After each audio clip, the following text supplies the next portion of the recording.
1, 2, 3, c'est parti!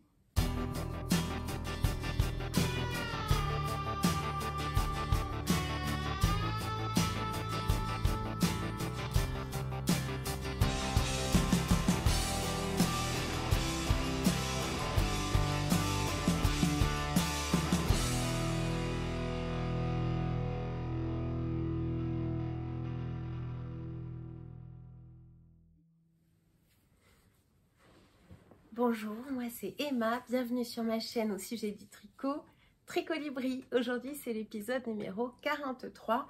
J'avais décidé d'arrêter de donner les numéros à mes épisodes, mais quelqu'un qui a un regard attentif m'a dit « Non, moi j'aime bien quand il y a des numéros, il faut garder les numéros. » Dont acte. Aujourd'hui ça va être un épisode très fourni, très complet. Au programme, on a le tirage au sort du fameux giveaway que je faisais pour fêter les 2 ans du podcast de la chaîne. Ensuite, j'aurai à vous montrer 4 ouvrages terminés, 4 ouvrages en cours, quelques recommandations de podcast et puis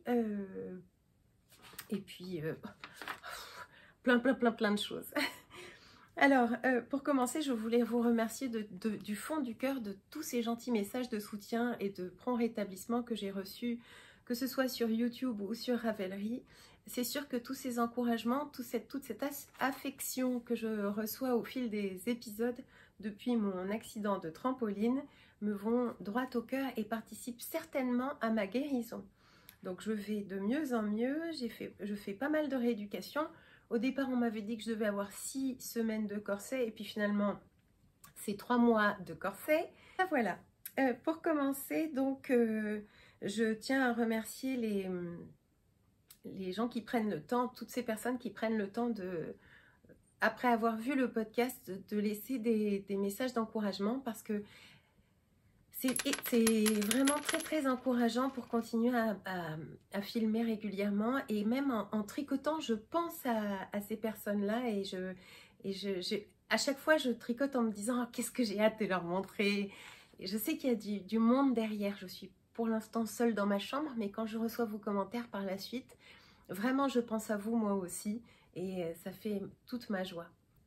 J'ai aussi reçu des cadeaux, dans la boîte aux lettres, des vraies petites merveilles. Je voulais en particulier remercier Magali Leclerc. Magali a pris contact avec moi sur Ravelry et elle voulait m'envoyer un petit quelque chose. Et en fait de petit quelque chose, il y avait dans la boîte aux lettres un vrai petit jeu de pistes. Alors elle avait écrit un petit courrier adorable sur lequel il fallait ouvrir des petits paquets les uns après les autres dans l'ordre. Elle m'a offert un bracelet qu'elle a fait elle-même, qui m'accompagne et qui participe à ma guérison, qui est fabriqué avec qu'elle a fabriqué elle-même. Alors déjà, on a ce petit colibri qui est adorable et qui, en plus de loin, je trouve, fait comme une petite croix de Jésus. Et puis, ce sont des rhodonites. Alors, pour ne pas vous dire de bêtises, c'est une pierre qui atténue les états de choc suite à un accident et apporte tendresse et douceur. Non mais c'était exactement ce dont j'avais besoin en ce moment et il ne me quitte plus. Je le porte en permanence. Magali, je te remercie de tout cœur pour cette attention personnelle. Ensuite, elle a fait un petit cadeau à la tricoteuse. Et le petit cadeau en question, alors ça, il fallait vraiment que quelqu'un m'en parle pour que je le découvre. Peut-être que ceux qui sont sur Instagram connaissent déjà ces petits outils. Alors, ça s'appelle les Flocks de Floops Stitch Markers. Et je vous mettrai en lien tous les objets dont je parle et que vous pourriez retrouver sur Internet. Et ça, c'est génial. Ça a plein d'usages différents. Vous voyez, c'est des aiguilles en bois, mais qui sont sur une espèce de fil rigide enroulé de tissu, comme ça. Et qui servent à plein de choses, à ramasser les mailles, à les garder en attente, ou bien à sécuriser une maille égarée dans votre ouvrage, ou bien ça peut servir d'aiguille auxiliaire, joli parce qu'il y a tellement d'usages possibles pour ces flocks de Floop Stitch. Ça peut aussi servir d'anneau marqueur amovible parce qu'on peut les croiser et ils restent en place pour faire par exemple vos rangs raccourcis à l'allemande. Donc super petit outil. Et elle m'a aussi offert un compte-rang. Alors, il est là. Et des petits marqueurs de progression, des petits toujours avec cette pierre rhodonite qui fait comme une petite pelote, et un marqueur, ça je n'avais pas, donc c'est super parce que ça manquait à mes accessoires. Vous savez, c'est ces marqueurs qui marquent, vous changez le... C'est un procédé où vous comptez les unités et les dizaines en fonction de là où vous placez votre mousqueton. Donc j'ai été très très gâtée, le petit mot adorable, c'est vraiment très très très gentil, et bien sûr je n'y attendais pas du tout, c'est d'autant plus magique, magique, magique, cette communauté qui me soutient. Il n'y a pas que le virtuel, il y a aussi des choses vraies qui se passent, des choses dans la vraie vie, je vais vous en reparler. Et puis il y a aussi Christelle que je veux remercier, qui s'appelle aussi Au fil des aiguilles, et qui m'a offert le patron du Hunker Sweater de petite knit. Elle me l'a offert via Ravelry, et c'est vraiment très très sympa. Christelle, merci beaucoup, parce que j'avais dans ma liste et j'avais envie de le faire. Donc j'ai déjà la laine en plus, je vous en dirai plus par la suite sur ce Hunker Sweater. Nous allons passer au tirage au sort du giveaway. Alors, j'incrusterai sur l'écran les images résultant du tirage au sort par Random Number Generator. C'est un tirage aléatoire, voilà, sur un site dédié. Donc pour le premier lot, c'était la règle à chaussettes qui est ici, là, toute bien emballée. Moi, j'en avais eu une aussi, elle est là. Je m'en sers énormément. Heureuse gagnante et Clos en Provence. Donc je vous laisse, si vous voulez, les petits commentaires qui ont accompagné chaque participation. Ensuite, j'avais une pelote de laine à offrir de Fille Nulle Pititou, coloris marron 484, avec laquelle j'avais fait une paire de mitaines. Et pour que vous puissiez refaire aussi une paire de mitaines avec cette super laine que je voulais vous faire goûter, je la mettais en petit cadeau. Et là, c'est Céline Pochino qui a gagné la Fille Nulle Pititou. Bravo Céline! Ensuite, j'avais la même, mais en Fille Nulle Pititou toujours, mais en bleu marine. Ce bleu marine qui est très lumineux, très joli. Et là, c'est Rosanquia. Rosanquia, j'espère ne pas mal prononcer les noms et les prénoms de chacune, qui a gagné cette très jolie pelote de Rauma, laine norvégienne, très très agréable à tricoter, et que j'avais envie aussi de vous faire partager, de vous faire goûter. Ensuite, pour le quatrième lot, c'était un lot de pompons que j'ai assemblé, des pompons que j'avais, moi j'en avais acheté un très gros lot, et puis j'avais envie de pouvoir en partager parce que je vais jamais tout utiliser. Donc 1, 2, 3, 4, 5 pompons sélectionnés dans la petite collection que j'avais, avec des couleurs différentes pour faire de jolis bonnets. Et qui va faire de jolis bonnets? Ce sera Nathalie. Nathalie qui m'a aussi envoyé participer à ce giveaway grâce à son gentil commentaire. Bravo Nathalie pour ces jolis pompons.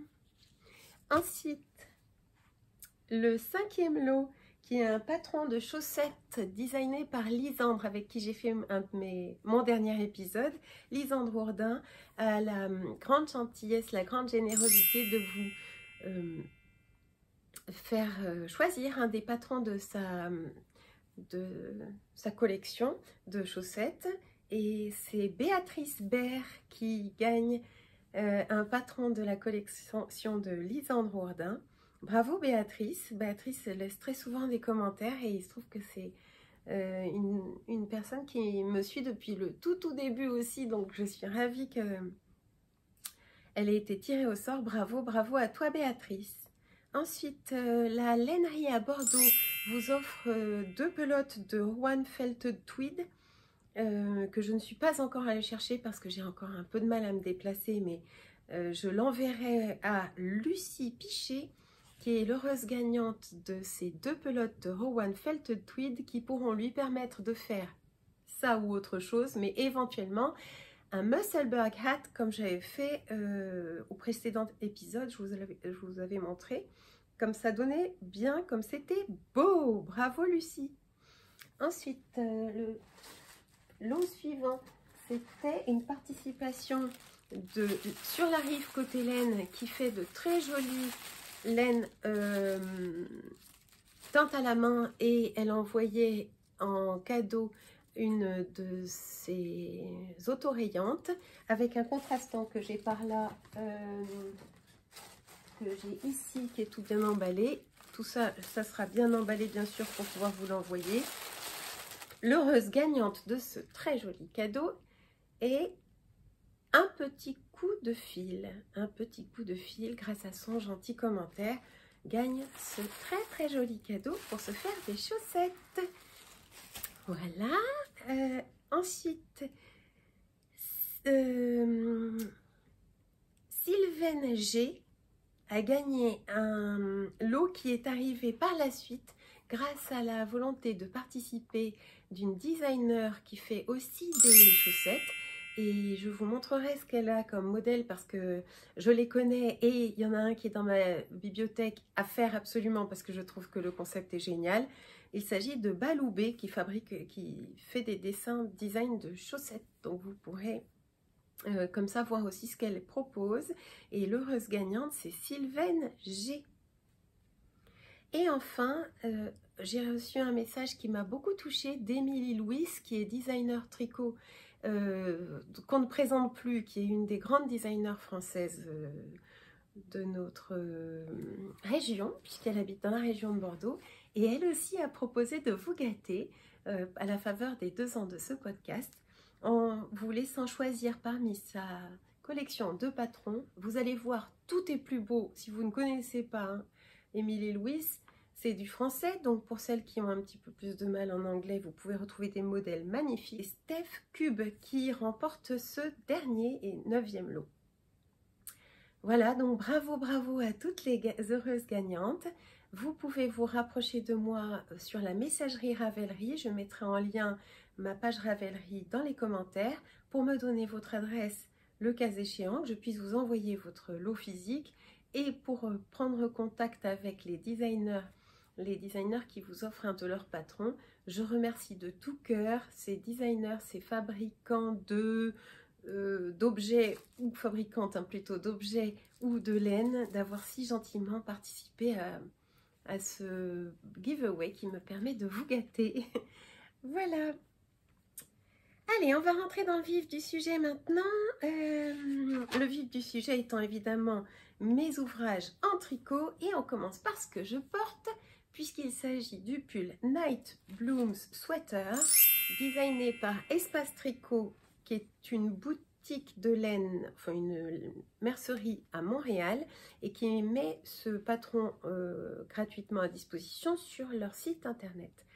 Le Night Bloom Sweater m'a pris beaucoup de temps à faire, puisque ça doit faire au moins 3 ou 4 épisodes que je vous en parle. Et moi je l'ai tricoté en anglais. Je crois pas qu'il existe en français d'ailleurs. Et je n'ai pas tricoté avec la laine recommandée, puisque c'est une laine canadienne qui est fabriquée par Espace Tricot à Montréal. Je suis rabattue sur de la BC Garn Bio Balance que j'ai doublée, qui est certifiée GOTS. Donc c'est une laine assez rustique, mais qui n'est pas du tout piquante, mais qui est sèche. Et ça faisait bien mon affaire, puisque on a besoin d'un contraste entre le jacquard qui est tricoté avec 2 brins de mohair et la laine beaucoup plus sèche du fond du pull. Ah, alors ça vient pas du tout. Voilà, une petite peluche, mais qui ne vient pas du mohair parce qu'il ne peluche pas du tout. Ce que j'aime beaucoup dans ce pull, c'est aussi ses finitions, avec un brin de mohair ici, enfin 2 brins de mohair aux finitions du bas du pull, après les côtes et du bas des manches. Donc vraiment, moi je trouve qu'il est très réussi. Guillaume, mon mari, cet astre, me dit que c'est son pull préféré. c'est le dernier que j'ai tricoté aussi, hein, donc peut-être que c'est aussi la nouveauté qui lui plaît. Bien sûr, ma silhouette est encore très épaissie par le corset, hein, qui est toujours là. Donc il aura beaucoup plus d'aisance positive une fois que je serai débarrassée de mon corset, c'est-à-dire début décembre. Et il m'ira encore mieux. Je pense que c'est un pull qui a une forme avec beaucoup d'aisance positive et qui mérite d'être porté grand, hein, qui mérite d'avoir beaucoup d'aisance tout autour pour avoir un petit peu la forme un peu cloche, un peu en A comme ça, et qui je trouve est très facile à porter, très saillante, féminine et très très sympa. Alors, qu'est-ce que je peux vous dire?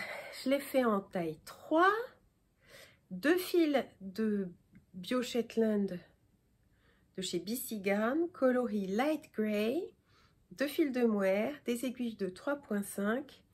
Et qu'est-ce que c'était long avec des aiguilles de 3,5 mm. Ça n'en finissait plus. Je trouve que j'ai mis beaucoup de temps à le faire. C'est vrai que ce sont des aiguilles peut-être plus fines que ce que j'utilise d'habitude.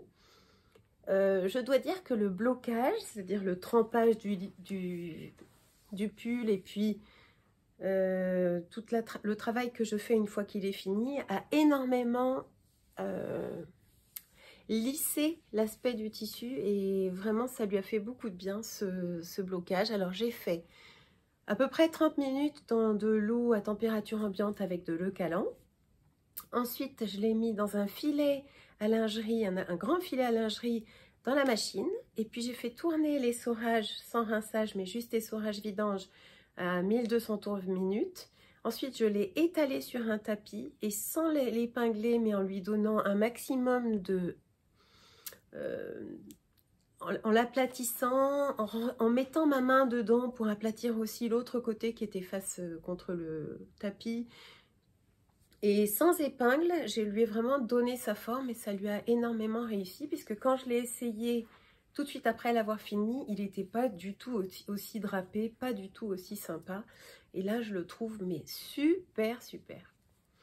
La dernière fois que je vous avais vu, on était avec Lisandre et je lui disais que j'avais du mal parce qu'on voyait les têtes de mes mailles, les têtes de mailles à l'intérieur là. J'ai défait mon rabat en mohair noir et j'ai fait un rang en jersey ou en côte, oui un rang en côte avec le mohair noir avant le rabat, histoire de masquer les têtes de mailles qu'on voit presque plus, enfin qu'on voit plus, si on cherche à les voir on les voit mais quand je porte le pull on ne le voit pas. Quelle autre modification? Parce que le patron vous dit de rabattre avec les mailles noires, avec le mohair noir, alors que... oui, enfin, il y a un petit bidouillage à faire. Il faut commencer par faire un rang avant de rabattre en noir. Voilà, qu'est-ce que j'ai fait? Ah oui, je voulais qu'il y ait... Pourquoi est-ce que j'ai fait ça? J'ai fait un peu plus de rang. Ah oui, mon échantillon était pas bon en termes de rang. Il était bon en termes de mailles. Sur 500... Je l'ai là, mais bon. Je vais vous expliquer. Quand j'ai fait mon échantillon, j'avais le bon nombre de mailles dans sur 10 cm, mais j'avais pas le bon nombre de rangs. J'en avais pas assez. Donc ce que j'ai fait, c'est que j'ai rajouté des rangs par-ci par-là dans mes augmentations pour pouvoir rallonger un petit peu le pull et qu'il n'y ait pas de risque de l'avoir voilà. Voilà. Les diminutions pour les manches aussi. Ça j'ai changé parce que dans le patron vous verrez la manche elle finit toute droite sans diminution et moi je voulais resserrer ici pour que ce soit plus pratique et puis parce que je trouve que c'est plus saillant, donc j'ai continué sans faire du tout d'augmentation ou de diminution ni rien, hein. C'était parti pour être tout droit et à l'avant-dernier rang, avant mes côtes torse ici, j'ai tricoté 2 mailles ensemble, tricoté une simple, puis 2 mailles ensemble, puis une simple pour bien resserrer mon poignet ici. Et ensuite, j'ai adapté avec mon nombre de côtes, côte 1-1, torse. Je sais plus ce que prévoit le patron en termes de côtes, mais ça, c'est un petit peu mes côtes préférées, torse. Voilà, bah, je crois que j'ai tout dit. Je suis ravie. Vraiment, je vous encourage à vous tricoter ce pull parce qu'il est hyper sympa et son effet, je ne sais pas si on voit vraiment ce que ça donne, hein, mais il fait de l'effet, j'aime bien. Il est à la fois simple et un petit peu avec ce petit twist de mohair, de jacquard en mohair, c'est hyper sympa. Et puis on voit que ça fait un petit halo juste à cet endroit-là, par contraste avec cette laine qui est quand même très très sèche par ailleurs. C'est vraiment chouette. Et vous avez vu ça comme c'est mignon? Alors je vous le dis parce qu'après je vais oublier. Tout le monde parle de Rhinebeck qui reprend là le grand festival de laine aux États-Unis. Et puis il y a eu le Knit à Lyon, mais moi aussi j'ai fait mon petit salon. Il y avait un marché des producteurs dans une petite ville au nord de Bordeaux, dans le Médoc, qui s'appelle Parempuire. Et je suis allée y jeter un coup d'œil, surtout pour faire conduire mon fils Basile, qui fait de la conduite supervisée. Donc il m'a emmené là-bas, ce qui était super chouette, parce que moi je ne peux pas conduire. Je peux superviser, mais je ne peux pas conduire. Et j'ai découvert, je cherchais quelque chose pour faire un petit décor sur mon podcast. Quelque chose qui soit avec les tons de ma chambre, quelque chose d'assez simple et d'assez facile et assez sobre. Et je suis tombée sur le stand d'une dame qui s'appelle, une créatrice qui s'appelle Zanika. Alors j'ai sa carte quelque part, mais elle est peut-être un peu trop loin de moi, sa carte là. Mais je sais qu'elle est en train de créer son site internet et cette dame, elle fait à la main avec de la feutrine des petits décors qui peuvent aller un peu partout. Il y en a beaucoup, c'est tout très doux. J'ai beaucoup aimé son esthétique. Elle fait aussi beaucoup de choses pour les nouveau-nés, des mobiles, mais elle fait aussi des choses qui pourront nous convenir à nous les adultes. Dans tous les sens, ce podcast là c'est n'importe quoi. J'étais en train de vous parler de mes ouvrages terminés. Voilà que je vous parle du salon auquel je suis allée. On va garder ça pour tout à l'heure. J'espère. Non mais c'est au programme. Je n'oublierai pas, c'est au programme. Mais pour celles qui se demandaient d'où venait cette mignonnerie absolue, elle vient de Zanika Feutrine. Voilà. Lors du petit marché des créateurs à Parempuire au nord de Bordeaux, j'ai aussi pu rencontrer quelqu'un qui m'avait fait signe parce qu'elle habite tout près de chez nous. Et puis elle teint de la laine, elle s'y est mise récemment, elle a ouvert son entreprise de teinturière indépendante et elle voulait que je puisse voir un petit peu ce qu'elle faisait. Donc j'ai trouvé ça adorable de sa part de me faire signe ainsi et j'ai pu découvrir, c'est grâce à elle que j'y suis allée, j'ai pu découvrir ce qu'elle fait. Son logo va changer parce qu'elle ne fait pas que de la laine de lama, elle s'appelle La Madeleine, je trouve que le nom est génial.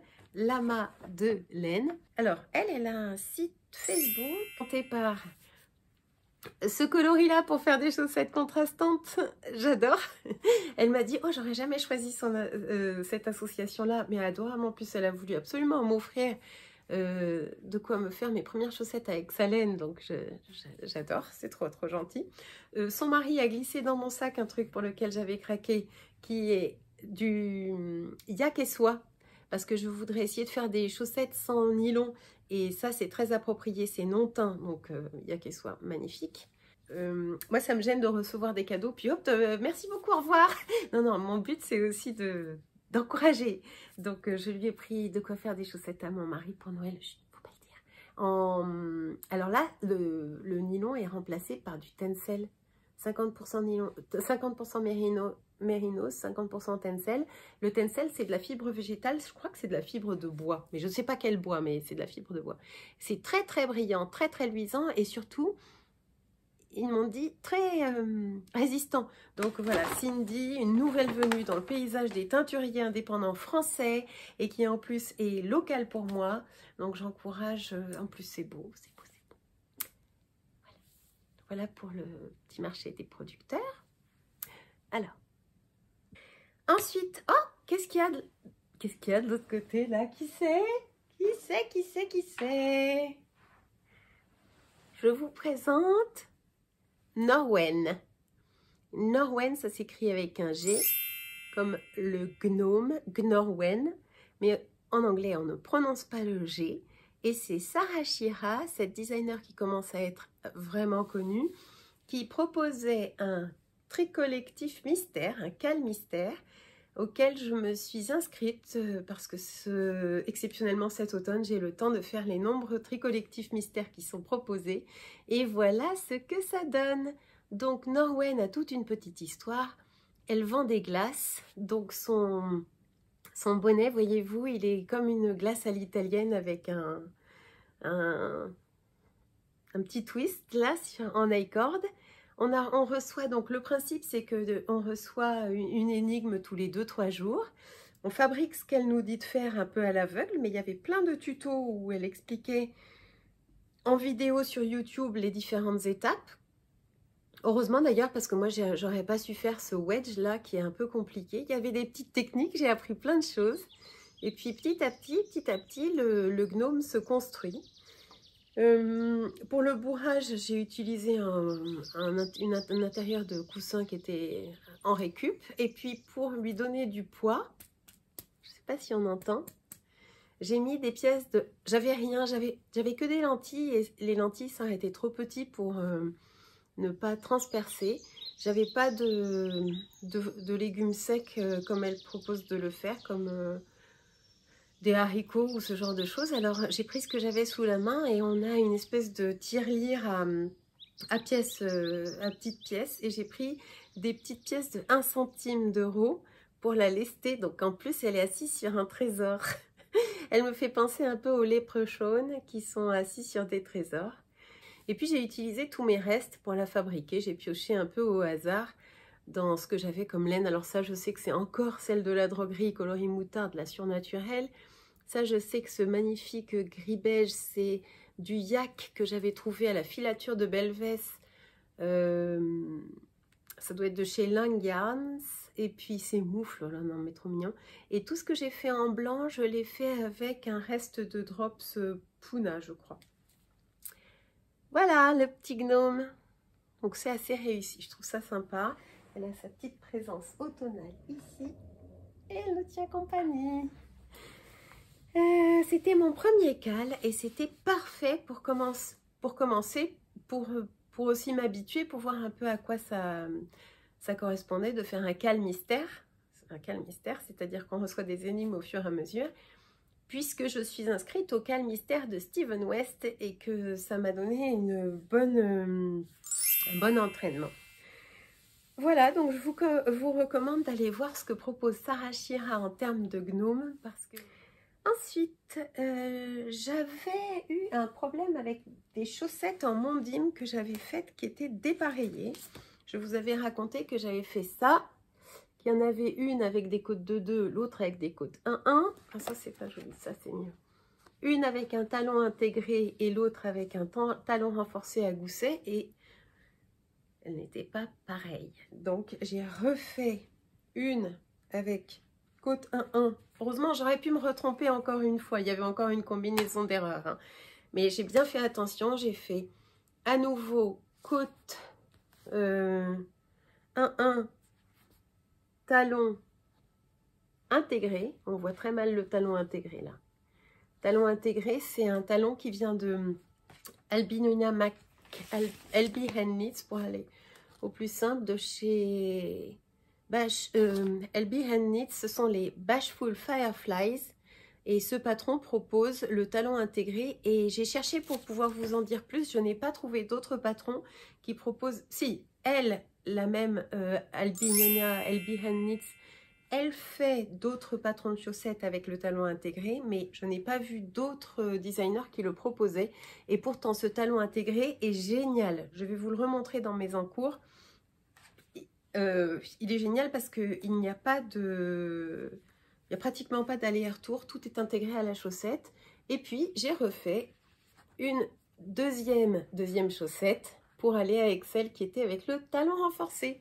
Donc voilà, ces chaussettes sont pour éventuellement une pour moi dans ma boîte de bas et une autre déjà prête à offrir lors de la saison des fêtes qui va arriver bientôt ou bien à l'occasion. Donc j'ai trouvé ça un peu longuet parce que vous avez à force, même si la laine est super jolie, j'en avais marre. Alors ça c'était, souvenez-vous de la Mondim qui m'avait été offerte par Lisandre quand elle était rentrée du Portugal. Elle m'avait rapporté une pelote de Mondim et avec laquelle j'ai pu faire, puisqu'elle fait 100 grammes, 4 soquettes. D'habitude, je vous montre avec mes pieds ce que ça donne sur le pied, mais là, je ne peux pas enfiler ni mes chaussettes, ni mes chaussures, et encore moins lever la jambe pour vous montrer ce que ça donne. Mais croyez-moi, sur parole, ça donne très, très, très bien. C'est marrant d'avoir 4 fois... Mon mari dit qu'ici, c'est une usine à tricot, qu'on pourrait presque... mettre un panneau usine à tricot. C'est vrai qu'en ce moment, je tricote beaucoup plus que d'habitude, donc c'est aussi forcément beaucoup plus de choses à vous montrer. D'ailleurs, je reçois parfois des commentaires de gens qui se demandent comment je peux trouver tout ce temps pour tricoter. C'est-à-dire que je tricote au moins 6 heures par jour. Hein. Une fois que... Enfin, je peux pas faire grand-chose d'autre, donc... Voilà, je tricote. Ça me va très bien. C'est une excellente ressource.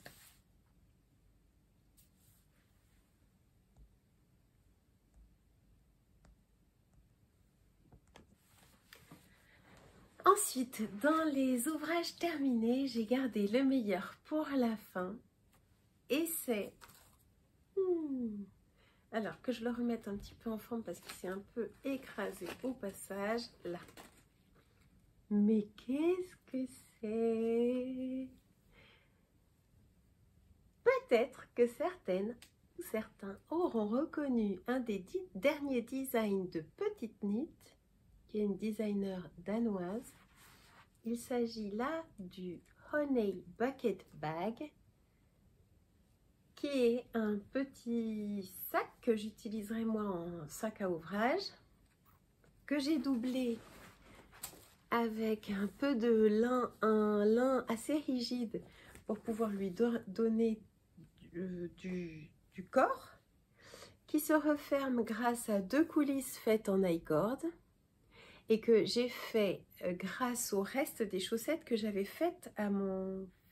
Je les ai pas là, à mon fils, mon petit dernier Edgar, et il restait de cette magnifique laine à chaussettes de chez Hedgehog Fibers, coloris animé, qui est un gris, un fond gris avec des tas de petits confettis de couleurs comme ça, et que j'ai doublé avec des... Donc c'est tout des restes en fait, puisque je l'ai doublé avec du mohair de chez Drops, de la Kit Silk que j'avais aussi à disposition là par là. Et quand j'ai vu ce modèle sortir dans mes pérégrinations sur Ravelry, j'ai immédiatement décidé de le... Où est-ce que j'ai mis le truc? J'ai immédiatement décidé de le tricoter, alors qu'il n'était sorti qu'en scandinave, donc norvégien, danois, suédois. Donc moi, comme j'ai grandi en Norvège, mon norvégien est très vieux et rouillé, mais je me suis dit, allez, c'est dans tes cordes, tu fonces, tu le fais en norvégien. Le patron, donc j'ai beaucoup travaillé pour arriver à comprendre ce qu'elle voulait dire, parce que au-delà des Knit Two Together, Pearl One, etc., c'était de la brioche. Alors, moi, j'avais jamais fait de la brioche, mais j'ai fait de la brioche sans le savoir. Hein. Donc, ça fait un double... La brioche, en fait, ça vous donne un genre de double aspect, comme si, quand on tirait les mailles, on voit bien que dessous, il y a une deuxième couche de jersey. Et moi, j'ai pas du tout compris que j'étais en train de faire de la brioche. Hein. Bref, j'ai fait ce qu'on me demandait de faire. Et en fin de compte, le patron est sorti en anglais 2 jours plus tard, une fois que j'avais pratiquement tout... Enfin, j'avais vraiment bien avancé. Et il est sorti en français entre-temps. Donc, vous pourrez aller voir. Comme certaines très observatrices l'auront remarqué, on voit bien que je n'ai pas eu assez de laine pour finir mes cordons. Ce sont des cordons en I-cord. Alors j'ai pris tout simplement de la Sunday encore un reste pour faire un cordon assorti, mais pas dans la même laine, et c'est pas trop gênant. Alors, il est très... Moi, ce que j'ai adoré, c'était cette construction, hein. Donc, on commence par la base. Là, il n'y a pas de brioche, hein, c'est du jersey, avec 4 ou 5 aiguilles. Ou en Magic Loop, on augmente là selon cette corolle. Et puis ensuite, on passe en brioche. Et là, il y a le choix entre aller et retour ou circulaire. Moi, n'ayant jamais fait de brioche, j'ai pris circulaire parce que j'aime beaucoup le tricot en circulaire et que ça me semblait un petit peu plus simple. Et quand on tricote, alors il y a une des méthodes où on voit forcément la ligne de passage d'un rang à l'autre. Moi, ça me gêne pas du tout, mais ça me gênait même moins qu'une couture, à vrai dire. Et puis, j'ai tricoté ça avec mes aiguilles mini circulaires Chiagu qui sont, je regarde là-bas parce qu'elles sont là-bas, mais elles sont trop loin pour moi, qui sont un tout petit kit rouge de mini circulaire Chiagu avec un câble très fin. Je vais aller chercher, je vais vous montrer. Donc, c'est mini circulaire Chiagu. J'en avais déjà cassé une lors de la confection d'une chaussette. Et là, le pire qui pouvait m'arriver, c'était à nouveau de le casser et de casser dans la brioche. Parce que retrouver son chemin dans le labyrinthe de la brioche quand vous avez une aiguille, là, c'est le câble qui a cassé, hein. Donc, c'est vraiment pas solide. Moi, je vous recommande pas du tout d'acheter ça, hein. C'est de la merde, mais vraiment, excusez-moi du peu. Alors, le truc a cassé ici. Voilà. Donc, je me suis retrouvée avec mes mailles plus soutenues par rien du tout. Donc, certes, les aiguilles sont super. C'est le câble qui est foireux. C'est très nul. En plus, c'est la croix et la bannière pour se les faire échanger. Moi, j'ai jamais réussi à me faire échanger ce truc-là. Donc ça, je vous recommande pas. Il vaut mieux même utiliser à la limite des... En fait, les utiliser en fixe plutôt qu'en interchangeable parce que c'est le fil des interchangeables qui est si fin et si cassant. Donc, j'ai des endroits où il y a une petite... j'ai quand même pas mal rattrapé le coup, mais pour un œil averti... On le verra peut-être, il y a un endroit ou deux où on voit que j'ai rattrapé le coup, mais tant bien que mal, il y a un endroit, bon, à vrai dire, une fois noyé dans la beauté du truc, on ne le voit plus du tout le problème, ça va. Donc, sur la construction, je reprends, elle est super. Ce truc-là, si vous avez l'occasion de le faire, moi je l'ai fait en 3 jours, c'est super. C'est marrant, j'avais très envie de continuer. C'est peut-être aussi parce que j'utilisais une super laine. D'ailleurs, ma copine Lila, qui m'avait reçu cet été, on avait fait connaissance à l'occasion d'un tricot trip. Elle rêve de elle a trouvé que c'était super beau, je vous montrais des photos. Elle rêve de se faire un pull avec cette laine-là. C'est vrai que ça pourrait être vraiment sympa. Donc, c'est très gai, c'est tout mignon. Donc, on monte le seau comme ça, le bucket bag, c'est un sac seau. Ensuite, il y a un endroit où on reprend en jersey. Enfin, on continue, mais en jersey.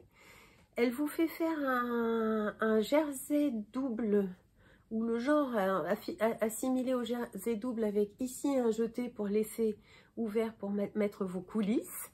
Et ensuite, vous reprenez le motif du point brioche, tricotez l'intérieur du sac, vous graftez, donc c'est un remaillage tout le long là du haut. Et je dois dire que je m'en suis plutôt pas mal sortie du tout. Mais il n'est pas difficile à faire.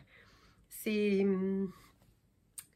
intense, il faut beaucoup de patience, il faut prendre des moments où on est vraiment tranquille, où on n'est pas interrompu par des tas de gens qui vous parlent et tout, ça c'est sûr, parce que la brioche c'est tout un petit circuit, je crois que ça se fait sur 4 rangs, mais j'ai pas tout compris ce truc là, d'abord parce qu'il y avait une Norvégien dans le chemin et tout, enfin bon bref.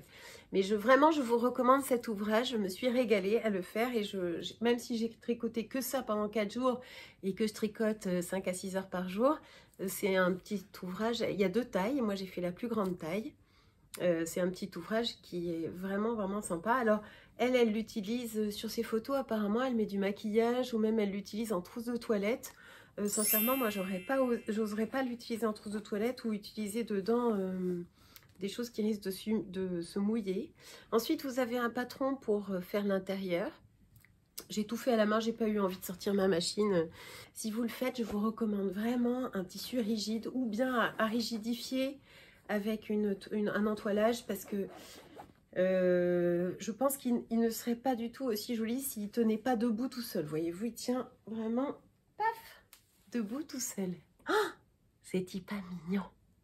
Alors, ça, c'est typiquement le genre d'ouvrage, comme il venait de sortir, que j'étais la 4e personne à enregistrer en page projet Ravelry cet ouvrage-là.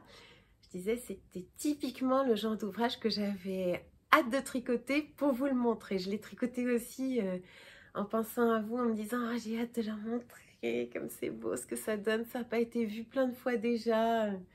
Donc c'était un plaisir à plusieurs titres. C'est comme cette... alors, je l'avais là pour pouvoir vous la remontrer. Oh, vous avez vu comme ça va bien avec ma petite guirlande, ma bouillotte. Je voulais vous reparler de ce pull à bouillotte qui vous avait vraiment plu au précédent épisode. Je tenais à vous en donner des nouvelles parce qu'en fait, ce qui est génial grâce à ce pull, c'est que la bouillotte reste chaude jusqu'au lendemain matin. C'est hallucinant. La couverture en laine, en plus d'être douce et d'être jolie et d'être agréable au contact avec la peau, elle permet de garder l'eau chaude encore plus longtemps. Donc, je vais en faire d'autres parce que mes garçons en réclament. Il faut que je retrouve des bouillottes. Alors, à la droguerie locale, enfin, ou dans le coin où on pourrait en acheter autour de chez moi, il n'y en avait plus, ils étaient en rupture de stock. Donc j'attends qu'ils en reçoivent pour en faire d'autres parce que je voudrais les assortir. Je trouve que c'est plus joli quand c'est assorti au plastique, au caoutchouc. Voilà pour les nouvelles de la bouillotte. On passe. Oui.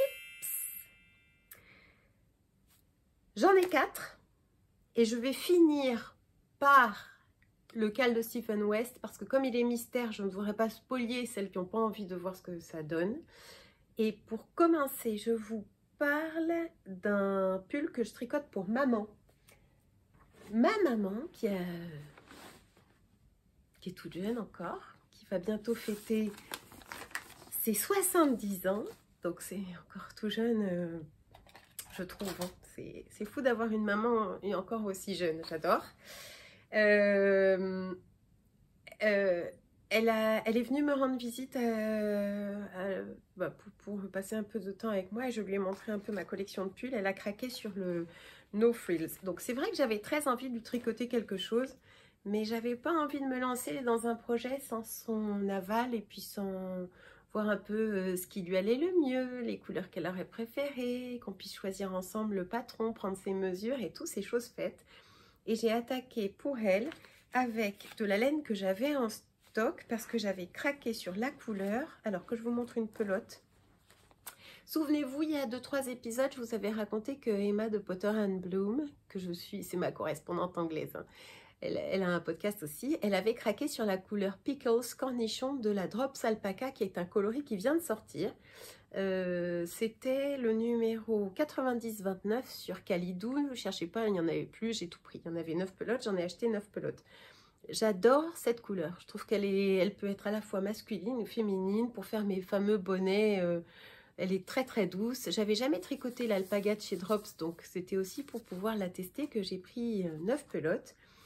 Et j'avais envie de trouver un mohair assorti et tout ce que j'ai pu trouver c'était un mohair beaucoup plus foncé et ça donne ça et maman aime beaucoup. Donc maman elle a un look assez sport, assez dynamique, assez sport et c'est vraiment, elle a validé la couleur parce que j'avais fait un échantillon avec une laine, un mohair un peu plus assorti que j'étais allée chercher aussi de chez Rico, la même marque, c'est tous les deux, le kaki et celui-là du mohair et soie de chez Rico Design Mohair Essentials là.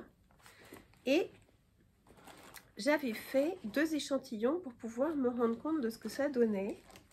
Espérons que je les ai par là. Voilà. Un échantillon qui fait très chiné avec le mohair le plus foncé. Celui-là. Ça donnait ça. Et un échantillon avec le mohair le plus clair. celui-là. Et ça donnait ça. Et maman a choisi celui-là. Donc j'ai attaqué le pull et pour être vraiment sûre que ça lui plaise toujours sur une plus grande surface, je lui ai filmé, je lui ai demandé ce qu'elle en pensait.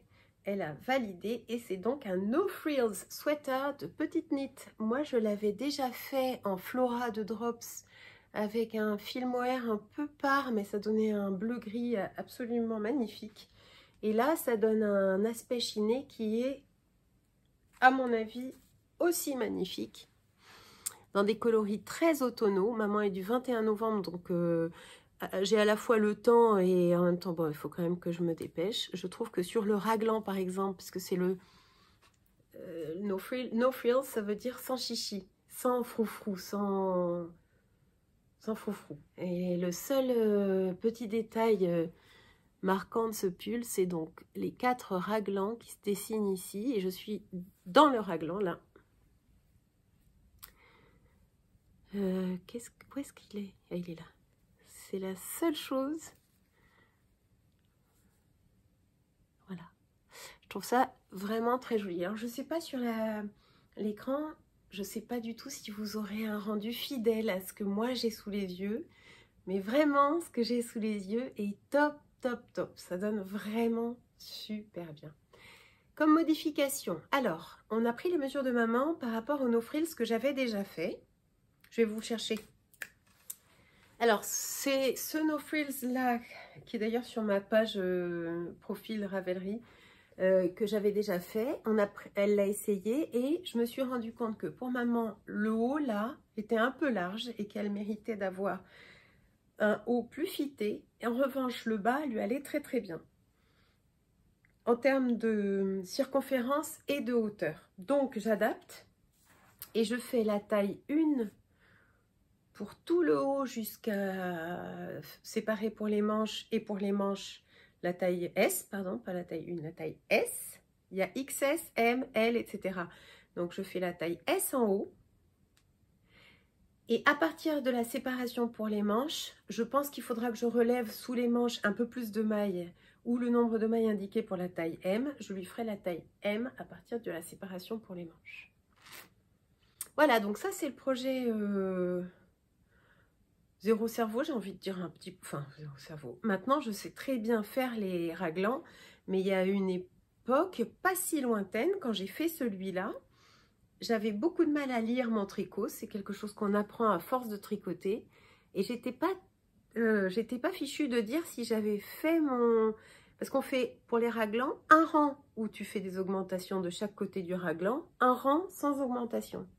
Et bien moi, je ne savais pas toujours si j'avais fait mes augmentations ou pas. C'était un petit peu plus compliqué. Alors que là, maintenant, à force de tricoter, ça doit faire 3 ans, ben je sais lire mon tricot et je sais voir si j'ai fait mon augmentation ou pas. Ça rend les choses beaucoup plus rapides, beaucoup plus faciles.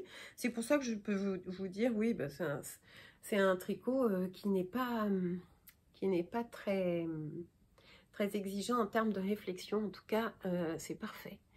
Pour que ce genre d'ouvrage avance et que ça avance assez régulièrement, ce que je fais, c'est que moi je suis une fille du matin. Donc couche tôt, lève tôt. Ouais, 9h, 9h, grand max, 9h25, je suis en train de lire au lit la plupart du temps. Je suis crevée, je suis déjà dans mon lit. Et c'est normal parce que je me lève très tôt. Donc plus je me lève tôt, plus j'entretiens le truc. Et puis vers 6h, souvent c'est 6h moins 10, 6h, bah, j'ai plus sommeil. Normal, hein, ça suffit. Ça doit faire... j'ai 8 heures de sommeil, ça va quoi. Alors je me lève, je prends un petit déjeuner et après je fais une demi-heure de tricot. Et cette demi-heure de tricot, avec le minuteur, elle est dédiée en principe aux choses que j'ai à faire avec un délai. Par exemple, là, je sais que pour le 21 novembre, il faut que j'ai fini le pull de maman, qui soit envoyé, qui soit reçu. Comme j'ai beaucoup de mailles, j'arrive à 368 mailles sur la circonférence du pull. Hier, dans la journée, j'ai fait ça, voyez-vous. Enfin non, j'ai tricoté un peu plus quand même qu'une demi-heure, parce que je voyais pas que ça avançait, ça m'énervait. Oh, la petite, vous vous souvenez, je sais pas si je vous l'avais... Bon, tout le monde l'avait peut-être pas vu évidemment, mais c'est une petite chouette que j'ai faite en perle Miyuki pendant le premier confinement. Elle m'accompagne sur les ouvrages qui sont assortis, je la trouve très mignonne. Voilà pour le premier ouvrage, le premier en cours que je voulais vous montrer. Hop, je range celui-ci là-dedans. Et ça aussi, c'est assez sympa parce que c'est assorti. Le sac à projet assorti. Toujours autant de raffinement. Après, qu'est-ce que j'ai? Qu'est-ce que j'ai là-dedans? J'ai dit que j'avais 4 en cours. Ah, ça, c'est la toute petite trousse que j'emporte avec moi dans mon petit sac à main. Avec la jolie abeille de chez Guerlain. On a une chaussette en laine auto-rayante. Alors, je pose ça là. Voilà. Non, je pose ça là. Je ne peux pas basculer, en fait. Je ne peux pas basculer vers l'avant. Donc, ça rend mes mouvements un petit peu calculés, un petit peu raides. Une chaussette en laine auto-rayante. Mais que c'est joli! Et encore, vous ne sentez pas comme c'est doux. C'est d'une douceur incroyable. Incroyable. Presque trop doux pour être honnête, je dois avouer. Et là, je commence mes cadeaux de Noël parce que j'ai l'intention de faire une paire de chaussettes pour les cadeaux de Noël à chacun de mes garçons. Donc, mes 3 garçons plus mon mari, 4 paires de chaussettes. Donc là, vous ne le voyez pas encore, mais c'est une paire de chaussettes. Parce que quand j'aurai fini de tricoter en circulaire avec ces toutes petites aiguilles très pratiques à emporter dans un tout petit sac, dans mon sac à main, je tricote ce long tube et ensuite je couperai pour séparer les 2 chaussettes, puis je couperai à nouveau pour leur faire chacune un talon. Et je pense que je le ferai en... Enfin, je serai bien obligée de faire des pointes et des talons contrastants puisque je compte utiliser toute ma pelote. Alors, qu'est-ce que c'est que cette magnifique laine auto-rayante qui passe du orange foncé au gris clair, au gris foncé, à l'orange clair. Puis là, vous avez 2 nuances de gris et orange plus ou moins un petit peu contrastées avec quelques petites nuances un peu confetti de couleurs contrastantes à l'intérieur des zones les plus claires. C'est très très bien fait. C'est très joli. Moi, j'ai attaqué directement le bord-côte avec la laine auto-rayante. Parfois, je fais plutôt avec de la laine unie contrastante, mais là, j'ai voulu vraiment commencer par l'auto-rayante. Je finirai par la même chose. Elles ne seront peut-être pas tout à fait raccord, hein, mais tant pis, elles auront vraiment l'air pareil. Eh bien, c'est de la laine de chez Chypre. La Chypre. Enfin, la Chypre. Leur gamme de laine à chaussettes est immense. Il y a la Métropolis qui est une laine à chaussettes et il y a la Downtown qui fait des rayures automatiquement. Et celle-ci, c'est le coloris Industrial Terrain, terrain industriel. Au début, j'avais pas prévu que ce soit pour Basile, et puis à cause du nom, mais finalement ça sera pour Basile parce que comme il est roux, il a les cheveux de cette couleur, ça lui ira très très bien. Donc je ne lui dis rien, je garde la surprise, je veux leur offrir à chacun une paire de chaussettes tricotées par moment à Noël. Ici, une pelote de 50 grammes va me permettre de faire 2 chaussettes, ma foi, assez courtes, même si j'utilise du contrastant. Mais c'est vrai que mes garçons portent quand même pas mal de baskets. Et dans les baskets, les chaussettes courtes, c'est ma foi très très très bien. Dans mon petit sac, il comporte une... Enfin, on peut vraiment avoir dans un petit sac beaucoup de trésors. Puisque dans mon petit sac, j'ai une deuxième pelote d'autorayante de chez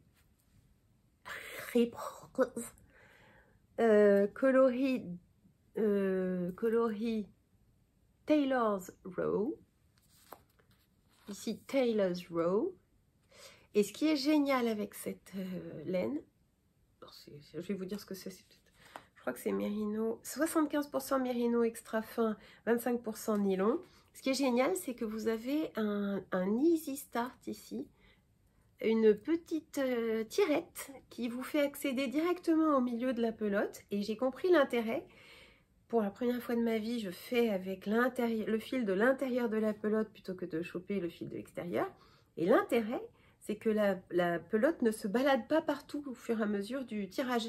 Elle reste toujours bien droite à côté de vous, très sage. Il n'y a plus qu'à dévider le fil au fur et à mesure du tricot. Alors ça sera un coloris qui ira plutôt à mon grand Pablo, dans des coloris un tout petit peu plus sobres. Il y en a une quinzaine de coloris chez vous pouvez trouver ça chez Lille Louise à Paris et en vente en ligne aussi sur leur site. Je dirais que c'est dans les 6-7 € la pelote.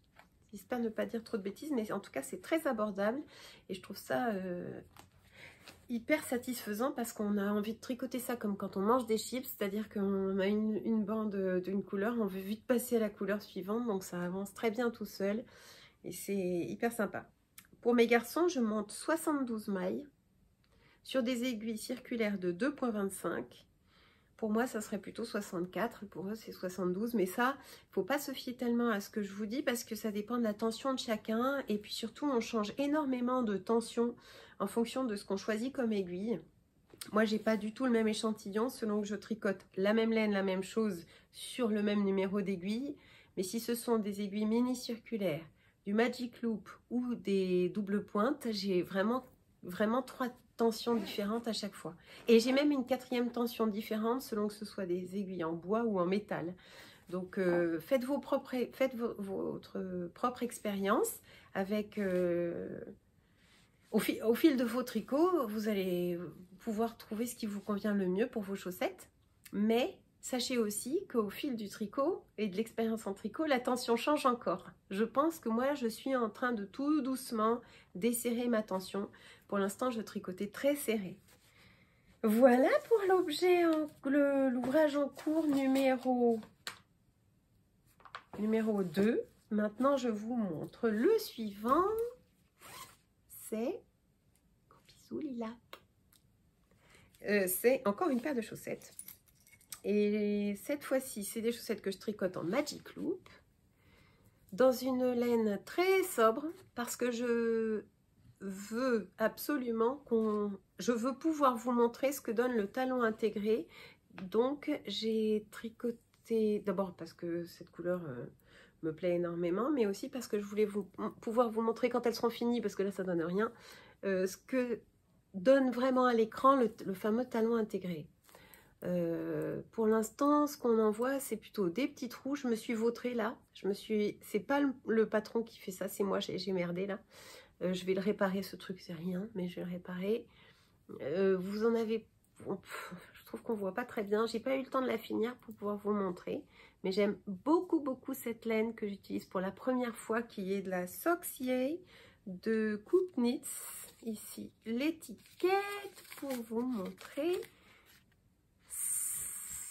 Soxier Coupe Knits coloris quartz numéro 122. J'aime beaucoup.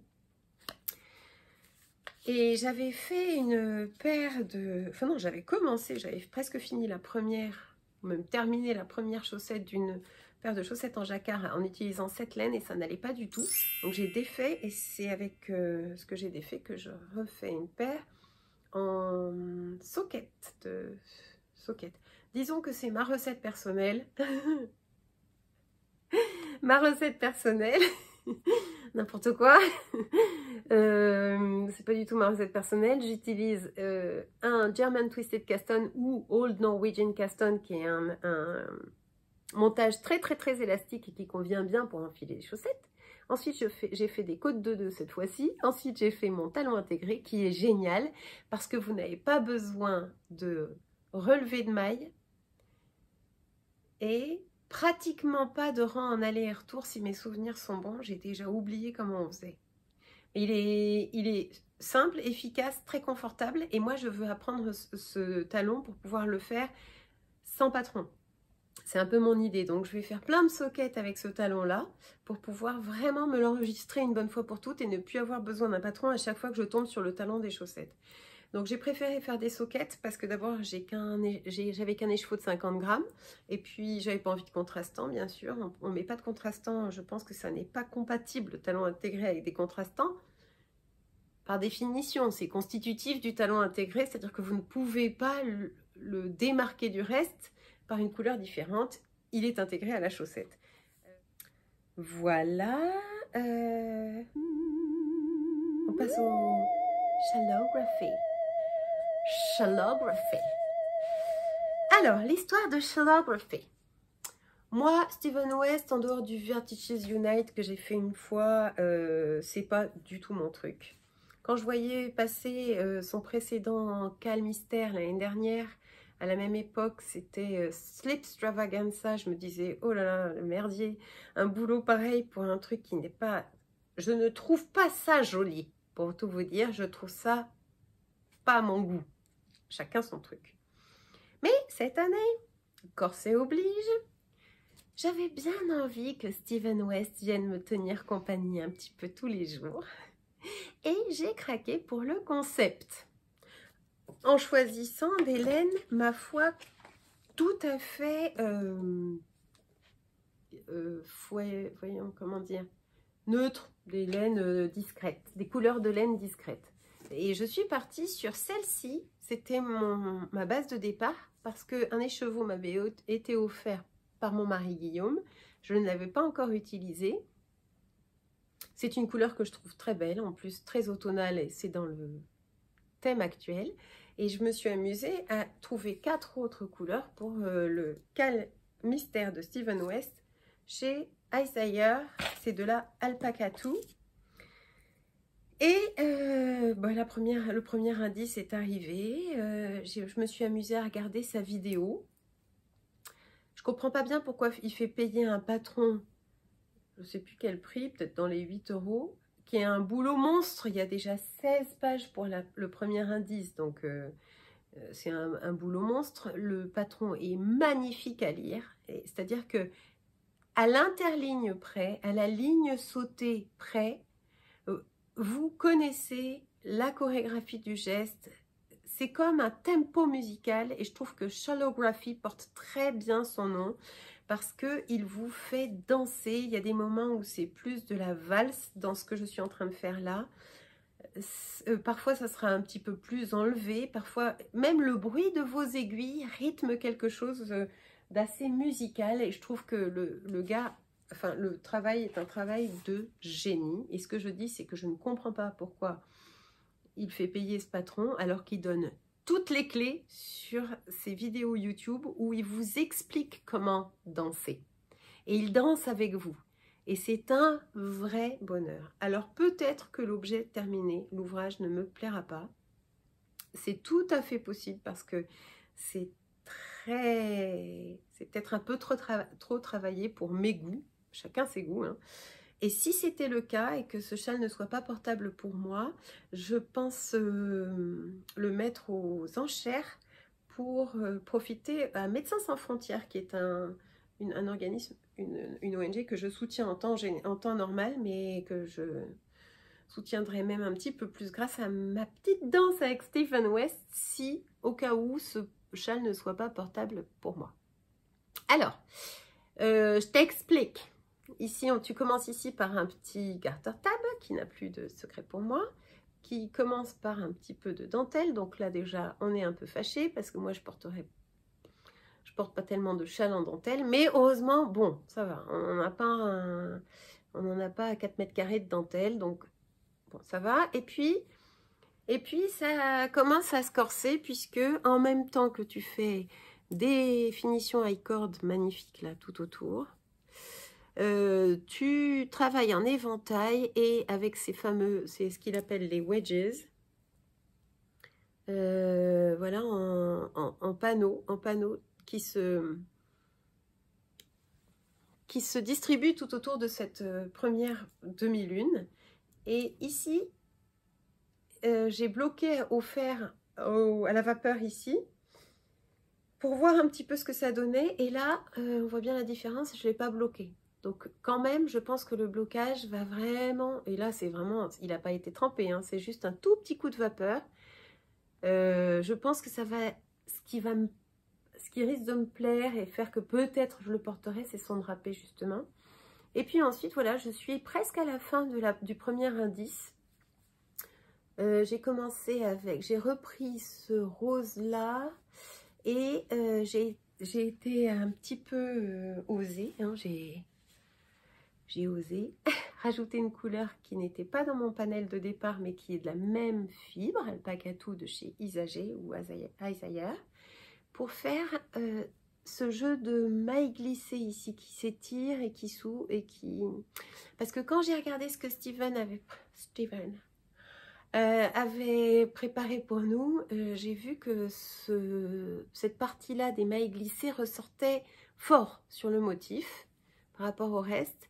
Et j'ai pensé que ça serait vraiment sympa d'avoir une couleur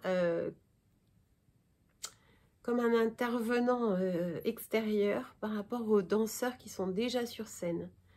Là, le petit intervenant extérieur en vert foncé. Donc pour l'instant, ça va. Mais à la fin de cet indice-là, il vous fait faire des espèces d'anneaux en I-cord qui font comme un petit peu ce qui dépasse du Loch Ness, là, du monstre du Loch Ness, qui dépasse des petits pontets en I-cord ici, là, tout le long. Là, t'es gentil, Steven. C'est déjà mon truc. Bon, on verra bien, on verra bien. Et il dit... en plus, il explique tellement bien, il dit faites confiance, have trust, no stress, it's not a race, do it your own pace. Donc, fais tout à ton rythme, ne stresse pas. Il est très pédagogue, je trouve. Et le châle nous fait danser et c'est un très joli choix, de design pour cet ouvrage-là.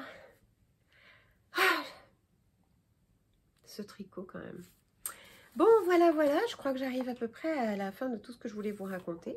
J'aimerais quand même vous parler de 2-3 podcasts que je découvre et que j'aime beaucoup. Beaucoup. Et il y en a une qui en a peut-être à son 6-7e podcast. J'osais pas trop vous la recommander, mais je sais aussi qu'il y a des anglophones parmi vous. Donc, tant pis pour son très bel accent écossais, mais je vous recommande d'aller voir More Knits. Elle s'appelle Freya, elle est belle comme un cœur. Elle a commencé son premier podcast avec une mine, enfin, dans son premier podcast, elle va pas bien. On voit que c'est quelqu'un qui est très démoralisé, perdu, déprimée, elle fait de la peine, elle exprime des choses d'ailleurs, hein, sur cette santé mentale qui n'est pas toujours facile, elle l'exprime très bien. Et puis au fil des podcasts, alors qu'elle a encore très peu d'abonnés, hein, mais même si vous ne parlez pas anglais, allez voir ce qu'elle fait, parce que ce qu'elle propose, c'est pas de l'anglais. Si vous pouvez enlever, enfin, si vous ne comprenez pas ce qu'elle dit, vous pouvez quand même voir ce qu'elle fait. Et ce qu'elle fait dépoussière le tricot, mais vraiment beaucoup. Elle est tellement jolie à regarder. Puis ce que je disais, c'est qu'au fil de ses podcasts, elle prend de l'assurance, elle se nourrit de ce qu'elle fait, de ce qu'elle présente, justement de cet exercice de se mettre devant sa caméra pour nous raconter. Et on voit qu'elle va de mieux en mieux. Et comme elle fait des études en plus dans le design, et elle fait un genre de bac pro ou peut-être des études de ça, quoi, de design textile et tout ça. Je suis sûre que cette fille va se faire un nom dans le monde du tricot et c'est maintenant qu'elle débute et d'assister à ses débuts, c'est très touchant, très beau à encourager absolument. Allez voir More Knits, un gros coup de cœur pour moi. Ensuite, j'ai découvert une Québécoise qui m'a beaucoup plu, qui s'appelle Valérie. Elle est toute belle en plus. Elle est donc québécoise et son podcast s'appelle Au rythme des mailles. Elle a sorti un premier épisode. On se régale et je souhaite à Valérie une longue vie de podcast, à continuer à nous régaler avec son univers, ce qu'elle tricote, sa façon d'en parler, sa douceur, c'est beau, c'est chouette, vraiment très chouette. Et puis, je suis depuis un certain temps quelqu'un dont je vous ai peut-être déjà parlé, mais ça m'étonnerait. En tout cas, ça vaut le coup d'aller voir parce qu'elle design aussi. Elle a des traits de génie comme ça, où en quelques jours, avec des grosses aiguilles, elle design un magnifique pull avec des torsades qui descendent. Enfin, c'est tout très très très sobre.